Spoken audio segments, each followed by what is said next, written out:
Hey guys, welcome to Fantasy Tipped. Max with you for the weekend ads for week 24 of the fantasy season. And if you're watching this right now, you're in the middle of a battle for greatness. Or, worst case scenario, you're fighting for a 5th place finish. Regardless, here are the best available options under 70% rostered for this weekend. Only one game Friday, only one game on Sunday. Therefore, I will not be going over the Saturday teams since almost every single team in the league are playing. Me and Julian will have a live stream for sit-start suggestions before Saturday night. For Friday, we have 2 teams in action, only one game, the Buffalo Sabres and the New Jersey Devils. At number 1, JJ Peterka. He's been really good recently with 3 goals, 1 assist, 4 points in the last 4 games. All the goals came in the last 2 games. The danger here is the lack of peripherals, but so are over half the available options this weekend. He has the highest ceiling in my opinion. Dylan Cousins is just as good. Second line center, PP1 utilization. I can't split the two. Pick your poison. At number 2, shocking return for fantasy playoff, Jack Quinn. He's accumulated 12 points in 17 games before getting injured. In his rookie year, he averaged a point every 2 games with 37 points in 75 games. And 2 years ago, he was way above a point per game in the AHL with 61 points in 45 games. This guy can be a week winner with his schedule. Cheers if you got him on Wednesday. And good luck if you're riding Friday, Saturday. At number 3, Eric Holla, second line center to Jack Hughes, so the potential is always there. At number 4, Jordan Greenway is the low-key pick of the video. First line winger with Thompson and Alex Tuck, but also PP1 center. Watch out for Greenway this weekend. He's a really streaky streamer. Zach Benson plays PP2, no peripheral, so it's a hit or miss. Offensive aptitudes are present, but he's still very young. Dawson Mercer at number 6. He's down here due to bad deployment, but isn't a bad choice for Friday. Third line minutes with PP2. Alexander Holtz. His ice time is not solid, but he does play line 2 with Holla and Jack Hughes. Therefore, his name may end up on the score sheet at any time. Good old Andre Palat, line 3, PP2. We also have Peyton Krebs, third line center in between Jeff Skinner and Zach Benson. No power play, but he does play with offensive lines mate. And finally, Zemgus Girgensons. I love Zemgus as a player. He can play all around the lineup, but right now he's stuck on the 4th line. He's like a lesser version of Scott Lawton. As for Sunday, we still have 2 teams, the Anaheim Ducks and the Vancouver Canucks, who are both playing in the only matchup on Sunday. At number 1, Nils Oglander, first line minutes with Pedersen and PP2 center. He's looked good recently on the top line and also added hitting over twice a game in his arsenal. We have Connor Garland who completes the first line with the 2 Swedes, and he's just as good of a bet as Oglander. Nice shot volume and PP2 option. We also have Mason McTavish at number 3. The Ducks have been really dry, but McTavish has the best floor and should get out of his cold streak soon. It won't last forever. If available, Elias Lindholm is another good option. He hasn't been at his best offensively, but with a tight schedule like this, he has to be considered a luxury stream for Sunday. We also have Alex Killorn, big hit or miss. So is Leo Carlson.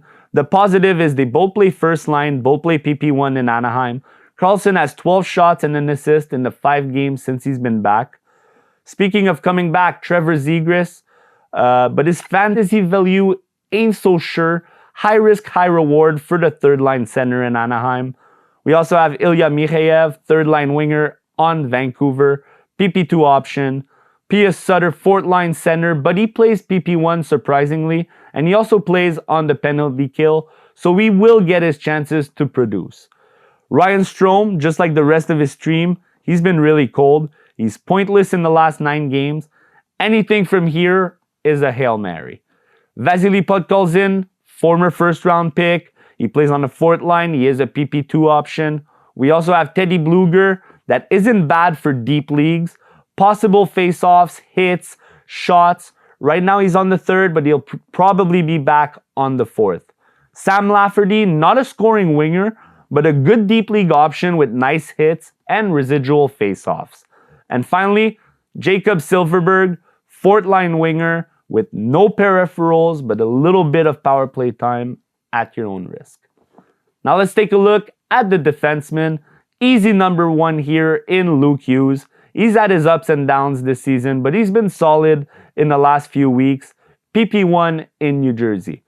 Bowen Byram at number 2. He's been good all around since arriving to Buffalo. His peripherals are not consistent, but very nice, and he does play PP2. Cam Fowler, PP1 option on a cold Anaheim team. Decent blocks and very nice time on ice. We also have Tyler Myers, gives a little bit of everything, shots, hits, blocks, with the occasional points. Pavel Mintyukov, the young Russian, is the PP2 defenseman and has 3 points in the last 5 games. We also have Simon Nemec, PP2 option in New Jersey. He's had at least a block in 10 straight games, and only 3 games he had less than 2. Decent shot volume also. Connor Clifton was a good stream for me last week, so I'll stash him here. Good peripherals and 2 points in the last 2 games. And as I'm making this video, he just got on the scoreboard again. John Marino, first pairing defenseman who gets a ton of ice time. Olin Zellweger, Jackson Lacombe, 2 young Ducks defensemen. Of course, we're fishing right now, but they're trying to make a name for themselves. And finally, Ian Cole, third pairing defenseman in Vancouver with okay hits and okay blocks. Henry Jokiharju is on the same level as Ian Cole. For the goalies, we'll do Friday and Sunday. So number 1 option, of course, Casey DeSmith or even Archer Silov. Make sure you know who starts before adding on Sunday. Easily the best matchup on paper. They might rest DeSmith, so watch out for that. We also have Jake Allen or Capo Kakkonen. Flip of the coin between New Jersey and Buffalo. My take is the Devils will take it, but it could go either way. 6K or Devin Levi. Risky, but they do have the home field advantage. And finally, John Gibson or Luka Dostal. Nightmare matchup. Try to avoid at all costs, but if your back is against the wall, you got to do what you got to do. Now let's jump into the category section. We'll start with the shots, of course. Timo Meyer, 3. Jeff Skinner, 2.9. Peterka, 2.6. Cousins, 2.6. Trevor Zegras, Troy Terry, Connor Garland, Elias Lindholm, 2.3, and Jack Quinn, 2.2. For blocks, Jackson Lacombe, 1.9, Tyler Myers, Simon Nemec, 1.8, Carson Soucy, 1.6, Fowler, 1.5, and William Lagesson, 1.5. For the hits, Podkolzin with a surprising 3.7, Noah Jolson, 3.1, Connor Clifton, Curtis Lazar, 2.6, Zadorov and Gergensons at 2.3, Sam Lafferty, 2.2, Eric Robinson, 2.1, and Jordan Greenway at 2. For face-offs, we have Lindholm, 10.2, Mason McTavish, 7, Cousins, 6.7, Holla and Bluger at 6.3. Massive drop, Peyton Krebs, 3.5, Leo Carlson, 3.2, Isaac Lundestrom, 3, and P.S. Sutter, 2.9. And that's it for today, guys. Thank you for watching. If you like the content, click the like button, subscribe to our channel. Makes all the difference to us. If you're curious, I have 4 leagues going on this year. We already secured 1 championship. I have 2 active semifinal in very tough leagues, including the Content Creators League. And I also have a first round exit last week via tie in the Cats League. I will keep you guys updated how the rest goes. Thank you again and see you next week.